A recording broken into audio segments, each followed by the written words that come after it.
Welcome back, friends.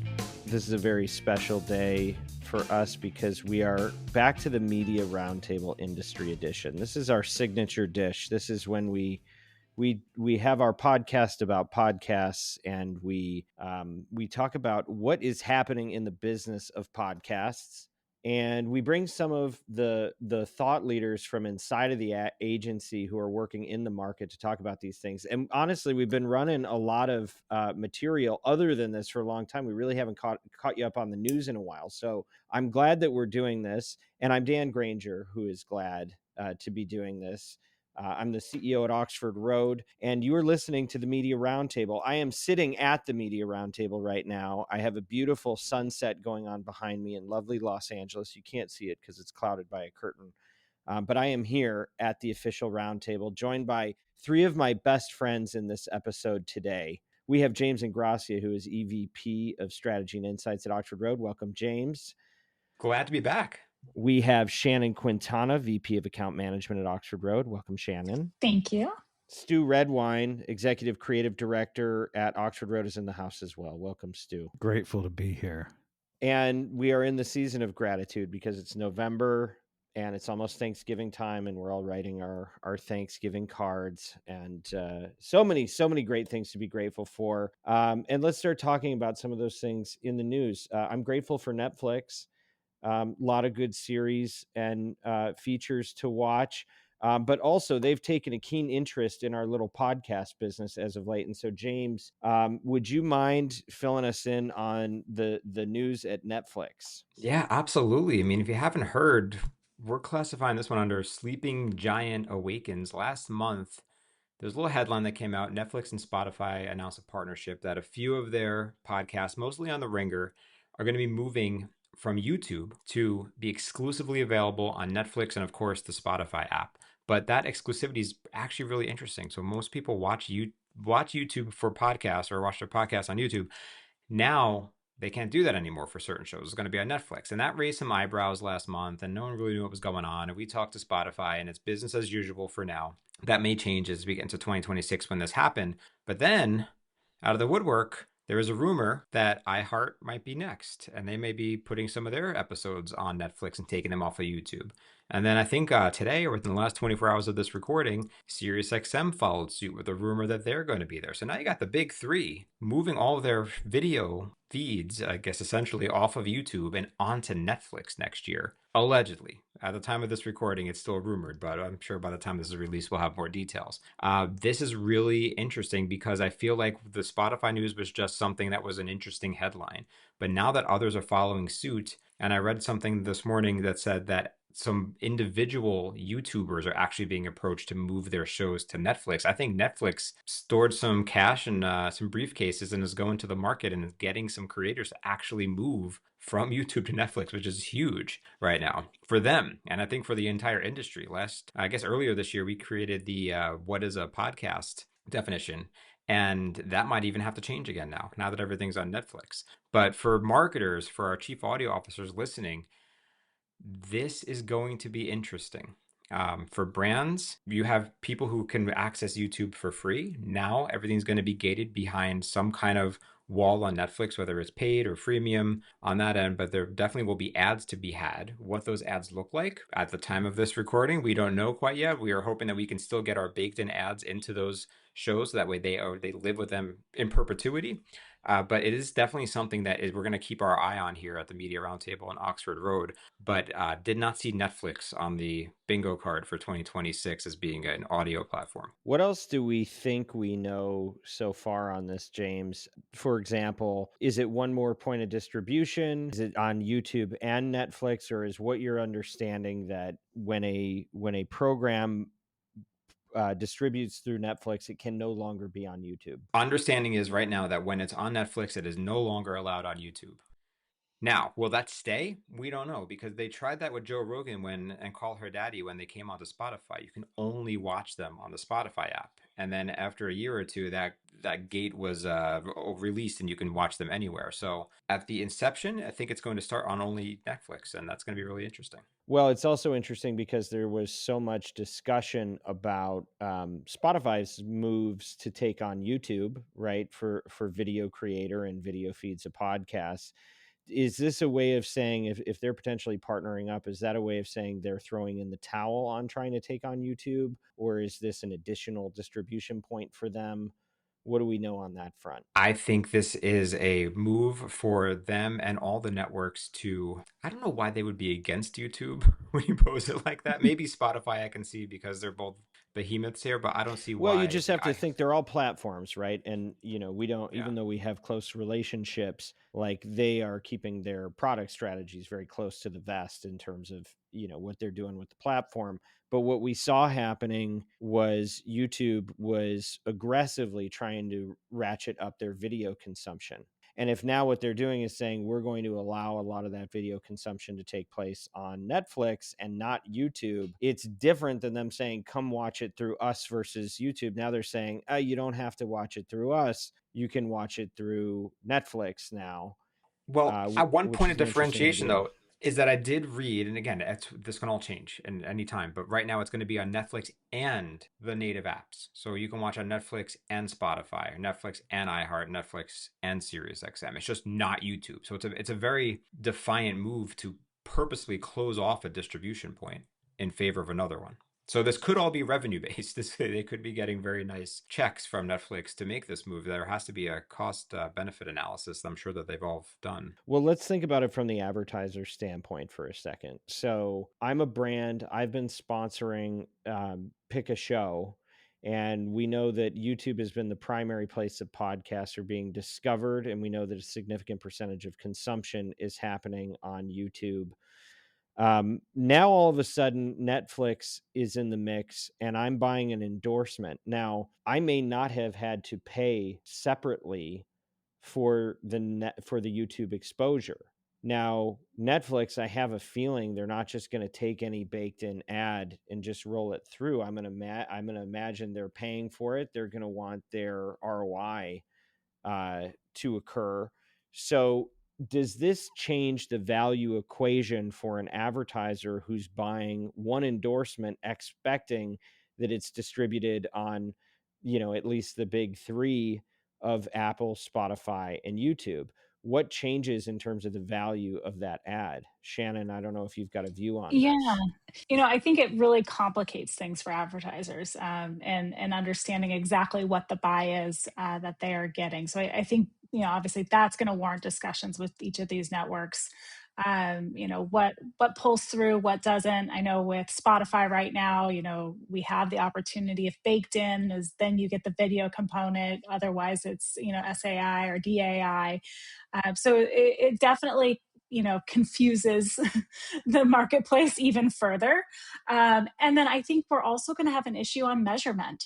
How do we measure and provide attribution for these ads that are potentially running on Netflix? And when that viewer says, "I saw it on Netflix" instead of "I heard it on a podcast," we're just complicating things even further and really fragmenting the market. We really are. And, we just finally released to the public our What Brands Want report, right? Where we had a really large chunk of the podcast market spend all concentrated, filling out a survey, talking about like what holds you back from spending more in this marketplace? What would help you increase your investment? All of them said measurement. That is the through line, is that there is confusion about not having uniformity in the way that your audience numbers and the way that your performance numbers, if you're a performance marketer, and most podcast advertisers still are, can see something in a unified way. So it's interesting. And I think, there's probably information we don't know here today with this group about how you measure the performance of an ad on YouTube today. I would imagine it's analogous to CTV. I would imagine there's pixel capabilities. Um, but yeah, then what happens with the live reads? What happens with the host ads? And the reality is I have a feeling that nobody knows yet. They probably don't even know. But what we know is that it's one more way to have a less straightforward marketplace where advertisers can affiliate with a personality and a specific show created by the personality. And now it is getting exponentially more complicated to figure out how to even track it, how to line up your Netflix performance now with your Spotify performance, with your RSS and Apple performance. This thing is getting really tricky, right? So that's an interesting potential challenge. What else do you see? And do we see any pros on this? I think it's going to be really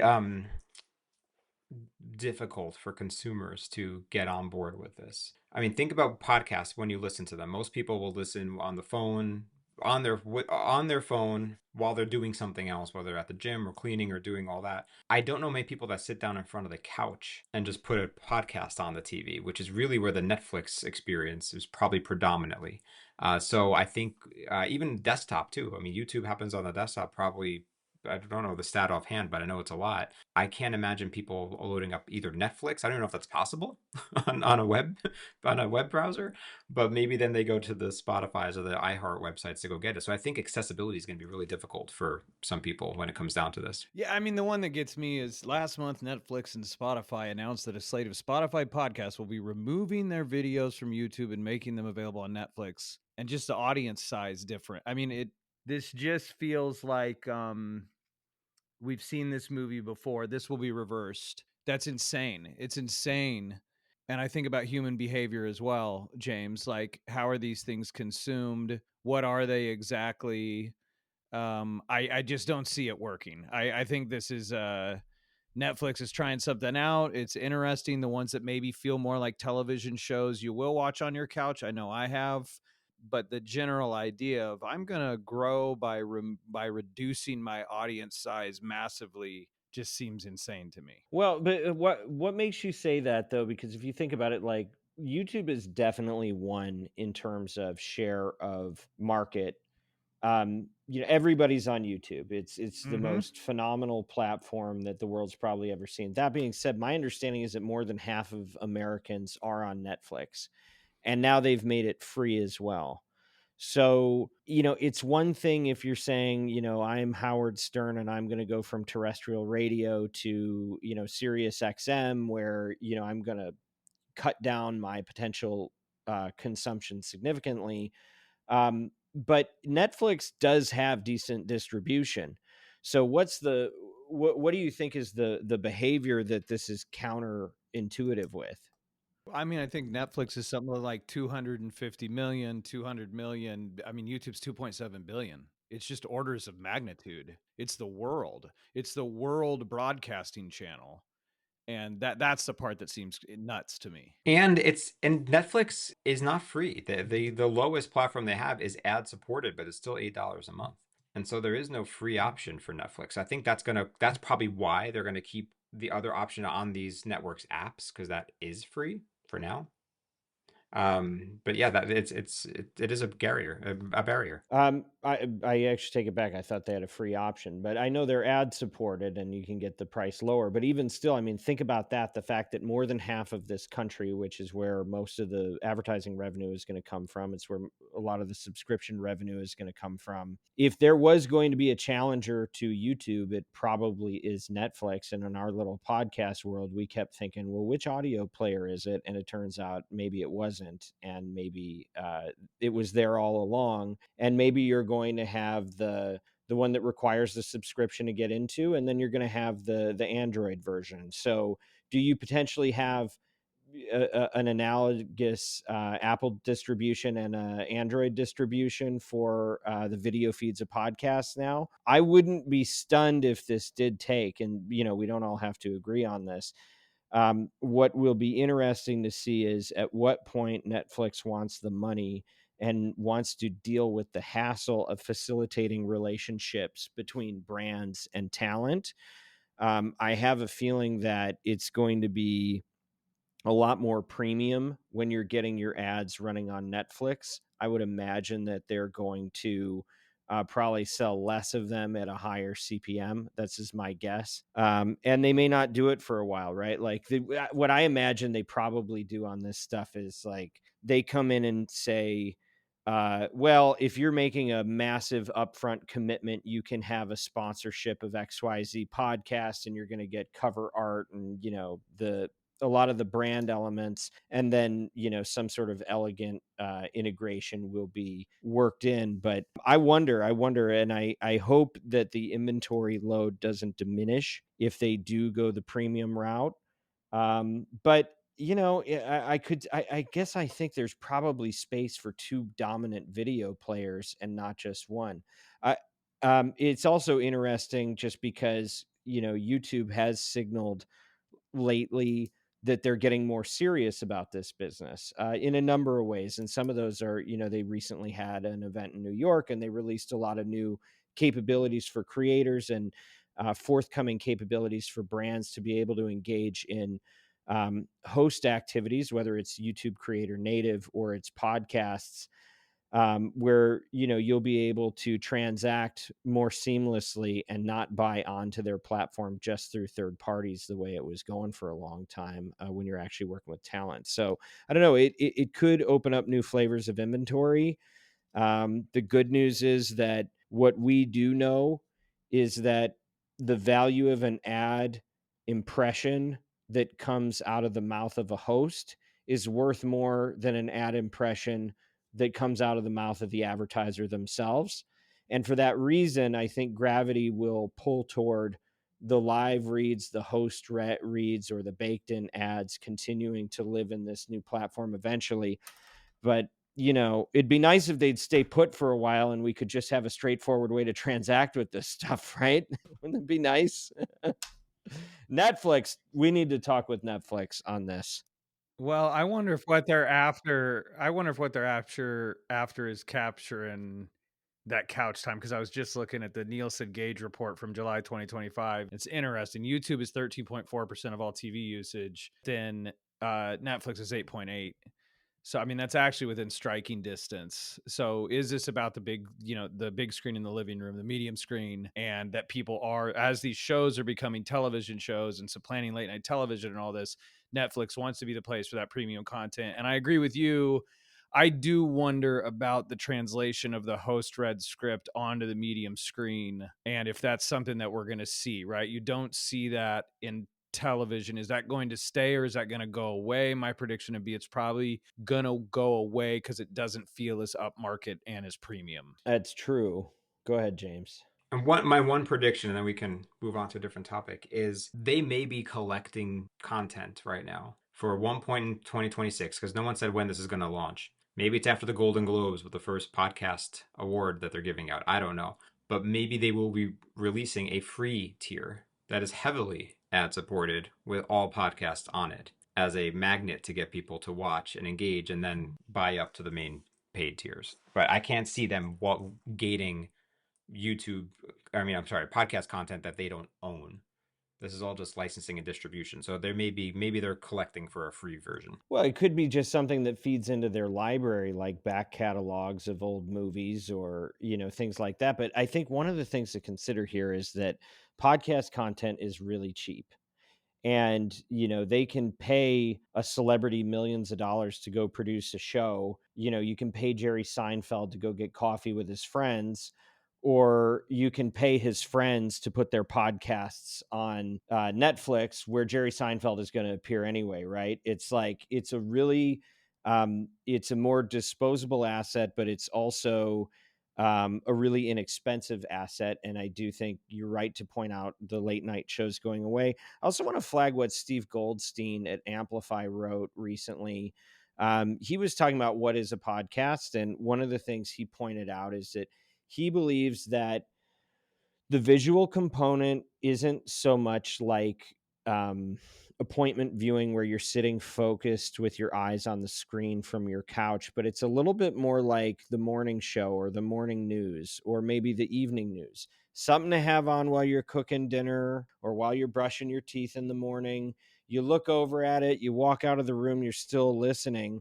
And yes, you can have the visual benefit, but the content value isn't fully dependent on that. It's still all rooted in the spoken word. That's why you can have simulcasts of some of this type of content going on audio feeds as well as video without a lot of degraded value to the listener or consumer. So I think it makes sense.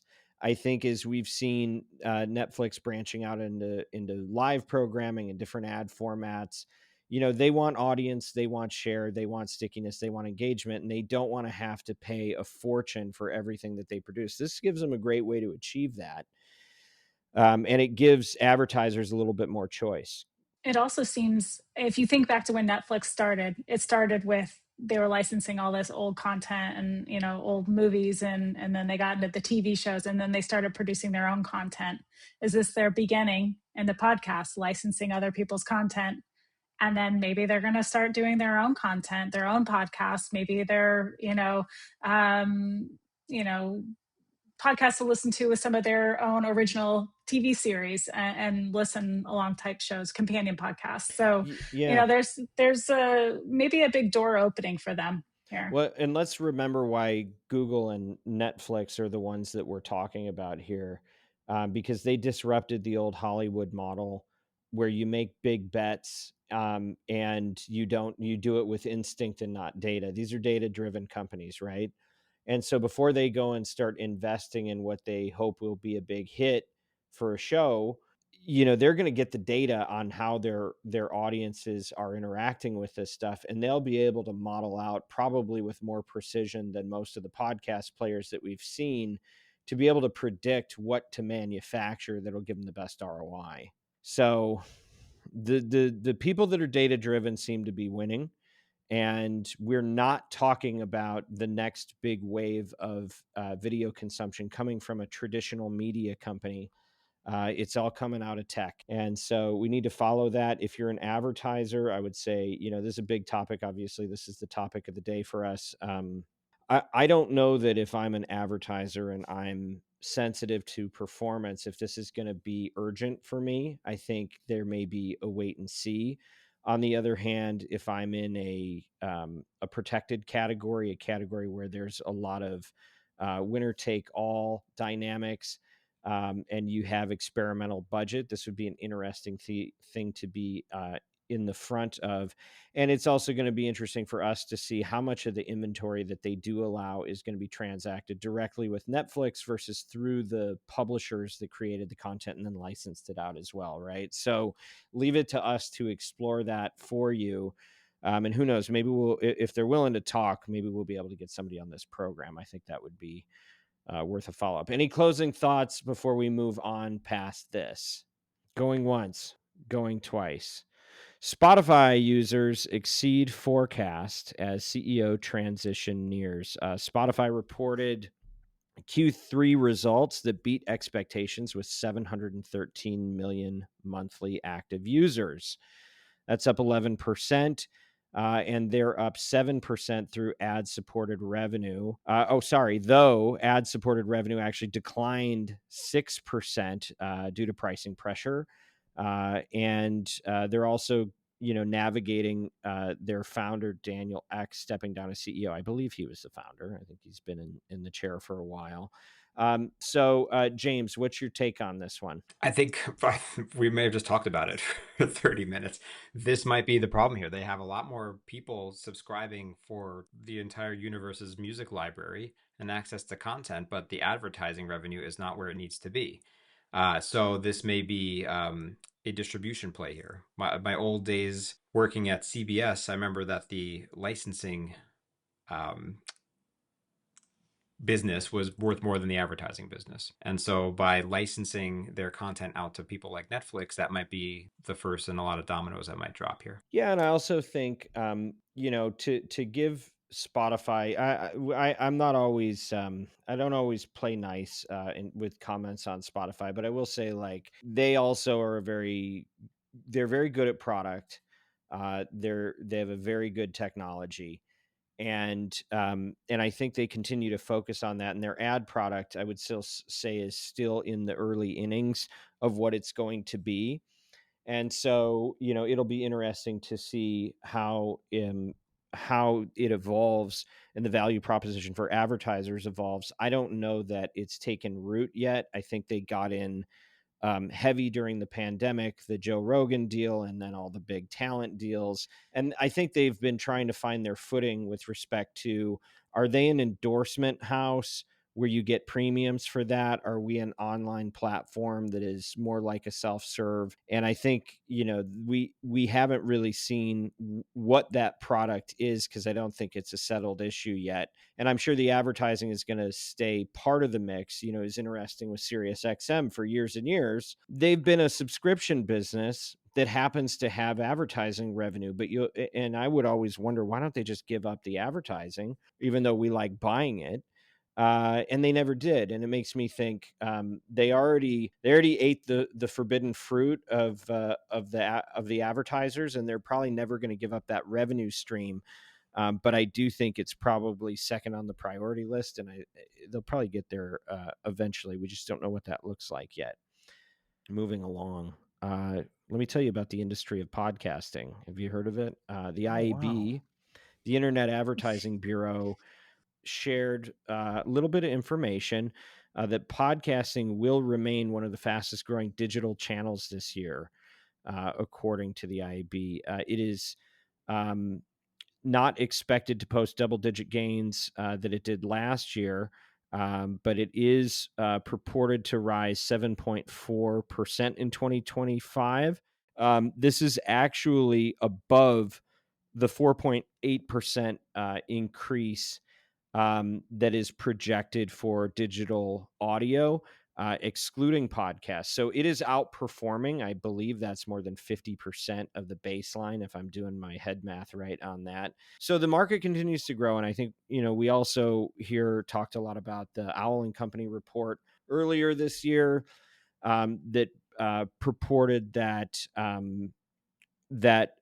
the way we value the podcast industry in terms of ad revenue probably undercounts, according to the IAB. I believe that it's credibly maybe even double what is reported, but that's not really what's important here. I think as a bellwether, it is still moving up and to the right, and it's interesting to see that its growth is still eclipsing that of its peers.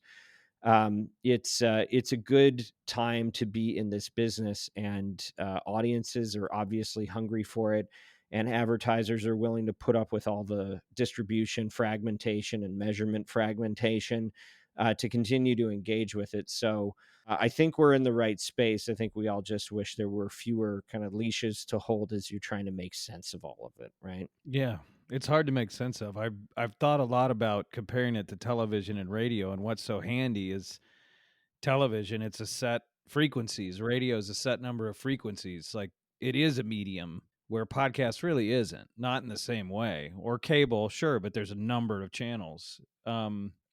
So it's just weird. That is really the existential question, is what is a podcast? Because as all the programming that's on local radio, I think we're going to be talking about that later as well. Like as it becomes on-demand audio, but then on-demand audio that has an element of video to it, is it podcasting? That's what is curious to me when they're plotting how big is it going to be. Like, what all do you include in that pie?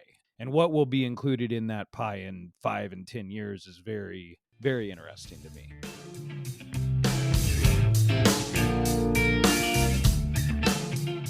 Have you ever heard of any of these companies? Shopify, Bayer, Oracle, Indeed, Masterclass, Babbel, Tommy John, LegalZoom, Constant Contact. We could go on, and we could go on so much further now that we're joining forces with our friends at Veritone One. We have created the world's largest specialist agency in audio and in podcasting. Nobody's ever done anything like this before, and it's an exciting opportunity for everybody involved. What we do at this agency is we offer comprehensive services for brands that are looking to break out and be successful in this space. We call you the chief audio officer because we believe that what you need requires real specialist work. And the way that we approach it includes proprietary methods in media planning and buying, analytics and attribution, insights. We have a proprietary process called Audiolytics, which is our trademark method for creative development that allows us to score ads for their persuasiveness. Audio isn't just the work that we do, it truly is our passion, and we aim to elevate this industry to new heights.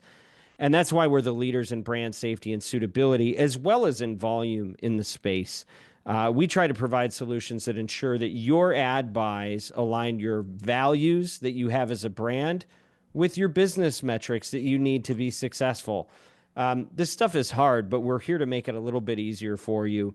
And if you're a chief audio officer seeking best in market performance at maximum viable scale, please get in touch with us. Do the right thing. Go to oxfordroad.com. And if you're passionate about audio, if you're strategic, if you're relentless, and you're looking for a career change, consider joining our mission as an agent of influence. Send us your resume through our website, oxfordroad.com. We made it really easy to spell. Sign up for our free newsletter, The Influencer, and be sure to mention that you heard about us right here on the Media Roundtable podcast, because attribution is important.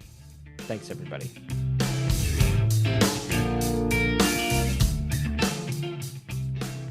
And to never let us get off the subject of Netflix, one of the things that is also interesting, if you think about it, like you've got 6 million different podcasts in the typical libraries, and Netflix is going to come in and they're actually going to have a pretty short list. So, some of our audience knows about Roy H. Williams, the Wizard of Ads, and he has, he and others have published on this challenge of overchoice and the struggle that consumers have about just there's so many possibilities that it's overwhelming, right? And I wonder, Netflix can be an endless scroll. You can spend your whole night just trying to figure out what you want to watch, and you're exhausted by the time you finally think you might pick something. But as they enter this new space, because they're actually going to have finite inventory and they're really trying to focus on premium and not have 6 million different choices, you might actually be able to find a podcast you want to listen to more easily or watch in an environment where it's actually been limited. I don't know. Maybe that's actually a value to have somebody curating it for you. You think? Who knows? Who knows? I do. Stu, Yeah. before I Speaking of bring us back to content, Netflix, yes, please. I hear there's a debate about AI. What's What? this? Yeah, exactly. Well, I'm so glad you asked. The podcast debate: can AI supercharge without losing podcasting soul? But what is a podcast? Podcast News Daily explores a growing debate around AI's role in podcasting, whether tools that automate editing, translation, and personalization can enhance creativity without eroding the medium's authenticity. Industry leaders argue that AI should augment, not replace, human storytelling, emphasizing transparency and intentional use is key to preserving podcasting's quote unquote soul. I can't help but compare it to the past. The past is such a great predictor of the future. We've been here. And radio was similar. It had a lot of freedom, and then commercial interests came in and we had control. It's freedom and control. What's cool about AI, I think, is it's giving the freedom a second wind. It is empowering a ton of people. There is a downside to AI that we all see, but it's kind of okay. And I think it's related to your long tail story there that, okay, yeah, a lot of people can make a lot of garbage. The garbage, there is a natural order to the universe and to media, and the garbage will go down and the good stuff will rise up. And I think AI is super cool because it helps empower that. And I was looking at this article obviously in preparation, and it just it struck me that this report that SiriusXM put out, the Great Podcast Debate, the very first question, first page on the report is, what is a podcast? Which I'm like, I've heard this somewhere. So it's interesting that that's the existential thing. I don't know. That is an important question, and budgets are determined and all this. That is an important question. But this AI question, regardless, and we were talking about this earlier at the agency today, it's about heart and soul. Excuse me. It's about heart and soul and care. And you know what? If an AI tool is something that gets you there, great. Do people want to be listening to what is obviously a synthesized voice going through Wonder Bread type content that's just like, no, like it'll sort itself out. So what I'm excited about from this and the Great Podcast Debate with AI is that I think it'll give a second wind to creators to empower even more people to be able to put their stuff out there. Yeah, I think my concern with getting too much AI, especially into our space and our channel, is you lose the authenticity that built this channel. I think people turn to podcasts because it was that engaging, almost one-on-one conversation. Even though you may not have actually been talking to the host, you got that back from them. And my concern is, with some of these networks that are using AI hosts now of the podcast, we lose that. And I think there is a place for it and a space for it, but I definitely don't think it is in the host or in the ads in terms of like AI using the host. I think, on some of these pre-recorded stuff, and we've used the AI voices there, and that is fine. But when it comes to the true authenticity of our channel, we will lose it with AI. I completely agree, Shannon. I think when you just let it loose and it's all AI, I think that's a big turn off. I mean, even on I saw a post on LinkedIn today where someone was calling out people using AI in their headshots. It's like everyone just looks fake because you can kind of tell when AI is being used on certain things. But I think it could be used for good in terms of, I was talking to podcast hosts a few weeks ago, and we were talking about AI, and they mentioned that they had a recording with a really big guest that they've been dying to get on, and they recorded the whole episode, and then went to go edit it. There was this buzzing the whole time throughout everything. And so what they did is they took the transcripts and they use AI to recreate the episode. Nobody knew. Now, in that case, they put in the work, they did the episode, they sat down to record, all the work was there. They used AI to actually fix a problem. But I don't think that just writing the words and having fake people talk to each other is a big benefit to any listener. And I think it's actually very disingenuous. Well, I mean, I think we've had the mindless writing of words and fake people talking to each other. We don't need AI for that. That's fair. Well, I think the bigger threat is commercial interests. I think the bigger threat is what we saw destroy radio. I think AI is a tool, and I do hear you guys. Like, yeah, I mean, whatever. So lazy people will use it to make lazy work. I have faith in humanity that the market forces will sort the content part out. But the bigger threat I see is the standardization of the formats, and perhaps AI would play a piece in that as well, which you kind of saw that in radio, where it that's why we even have genres and all these sort of things, is we're gonna control it, and then we're going to see, as we see with every next report, the ad breaks. There's more and more ads in the ad breaks, and it's becoming the worst of commercial radio. And I guess to your point, and then if you fill that with terrible AI powered ads, it's a dystopian hellscape. Well, I don't know about you guys, but I'm a crusty old Gen Xer, and I remember Prodigy. Do you guys remember Prodigy? Oh yeah, The Right, band or the app? can we play a soundbite of that? the app. They got to play. Oh, No, I thought you were but talking about the listen, band. I think that's what we're dealing with in AI right now. We have not begun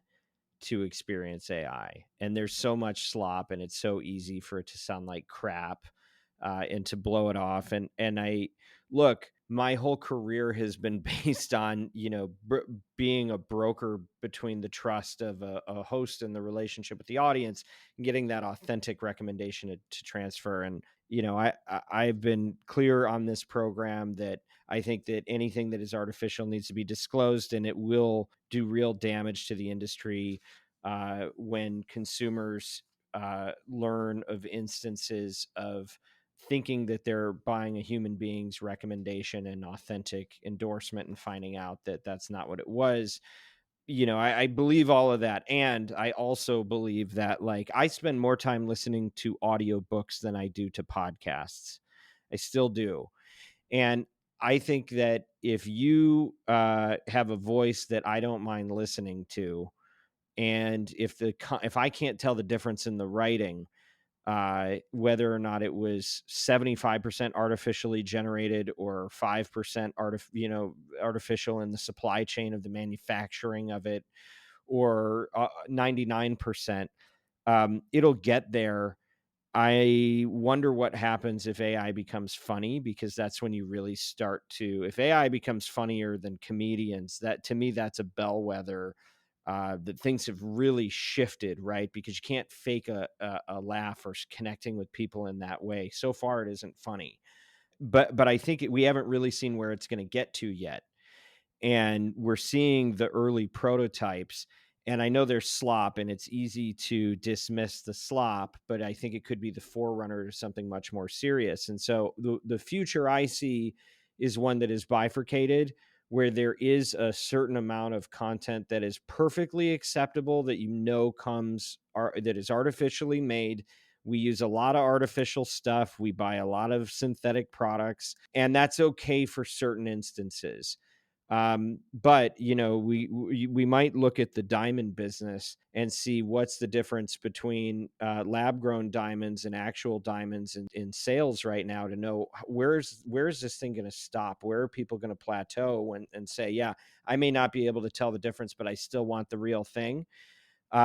It'll be interesting to see what that split looks like, but there's going to be a split. So I think it's a net gain generally, but there's a lot to get wrong in the process. And I think the most important thing is that we're just honest about it in the process. And I think that's what we're trying to do from where we sit in the industry. So that's what I have to say on that. We don't have a lot of time left, but I'm going to move us into some honorable mention stories. Okay. There's been a little bit of M&A in the industry. Fox is hot right now, you guys. Fox Entertainment picked up the scripted podcast platform Meet Cute. Maybe you know about Meet Cute. They do podcast rom-coms, as it turns out. But that's happening. But Fox's Red Seat Ventures, who we know and love, looks like they picked up Jillian Michaels. And our good friend Ashley Flowers with Crime Junkie, who is a true force of nature and a friend of the show and the agency, has also moved over to Fox. It was announced. So there's a lot happening with talent still moving around, and it's interesting to see, while some of the big players have backed out of the talent race, you're seeing Fox continue to increase in their consumption and their willingness to make big deals. Another honorable mention is that audio has become the fastest growing tool in local content marketing, according to Borrell Associates. They say that usage in podcast, branded audio, and streaming placements more than doubled from 6% in 2022 to 15% today. I'll give you my very quick hot take on this. And James, I know you got something to say as well.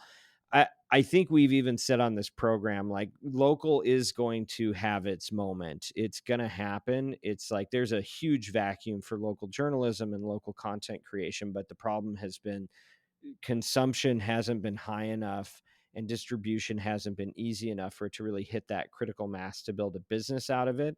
I can tell you, I was kicking the tires on podcasting for 6 years before we could actually do business in it, because we had to wait for the marketplace to mature to the point where it was worth the time to transact. Local is now starting to get to there. And I think we're going to really see things like, not just, sports has kind of been the tip of the spear, but I think you're going to see a lot more local content coming out in the future. And I think that's going to be good for small brands and regions. And I think it's going to be not only good for Main Street and the mom and pop, but it's going to be good for large brands that are trying to do regional activations as well. Yeah, I think that's a really good point, Dan. And too, I think just now even more than ever, especially just the state of the economy and everything going on right now, people want to know what's going on around them in their communities. So whether it's local radio that's speaking directly to the community you're in, or even localized ads on podcasts, you could be listening to a Joe Rogan, but hopefully getting served a regionally relevant ad to you. I really feel like people are looking for that comfort and looking for someone to look out for them on a local level. And you do lose a bit of the personal endorsement, I guess, when you're looking at podcasts just going local. But I do feel like local radio will always shine in that regard. Hear, hear, hear, hear. Yeah, I think as a lot of our advertisers that are typically D2C, and looking for that return on investment, a lot of them are turning to retail right now, and they're opening up retail locations in various places. And so this is a great way to utilize the local content, or to reach those people, to help support any brick and mortar efforts. Hear, hear. Okay. Well, listen, there are other things we could talk about here today. We could go back to Netflix if you guys want to talk more about that. But I think I'll say to be continued on that subject. Okay. And I just want to thank each of you for the time that you've taken to come and share your thoughts with the world here through the Media Roundtable podcast.